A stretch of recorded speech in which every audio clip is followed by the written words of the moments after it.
Are you looking to change your webinar link in EverWebinar? If you're unsure how to do this, you're in the right place.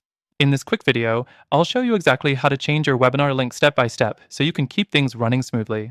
But before we dive in, I want to let you know that you can use EverWebinar completely for free by checking the first link in the description. You'll also get access to some exclusive bonuses, so stick around to the end for that. Now, let's get into it. First things first, log into your EverWebinar account.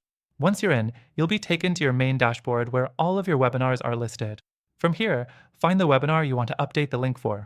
Next thing, once you've selected the webinar, click on it to open up the webinar settings. In this section, you'll be able to adjust everything related to your webinar, including the link. Now, you'll want to go to the Webinar Links section. You'll see a link under the registration area. This is the link you'll be updating. The fourth thing is, click on the Edit button next to the link, and a window will pop up where you can change it to whatever you prefer.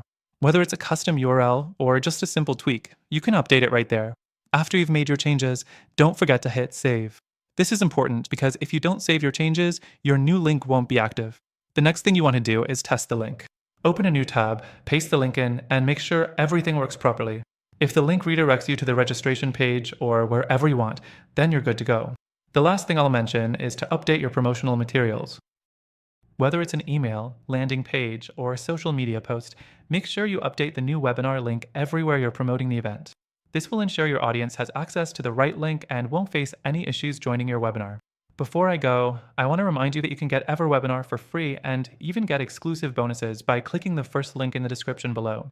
Plus, if you're looking for a more in-depth experience with EverWebinar, the link will also give you an extended free trial. That's it for today's video. Thanks for watching, and make sure you subscribe for more quick tips like this.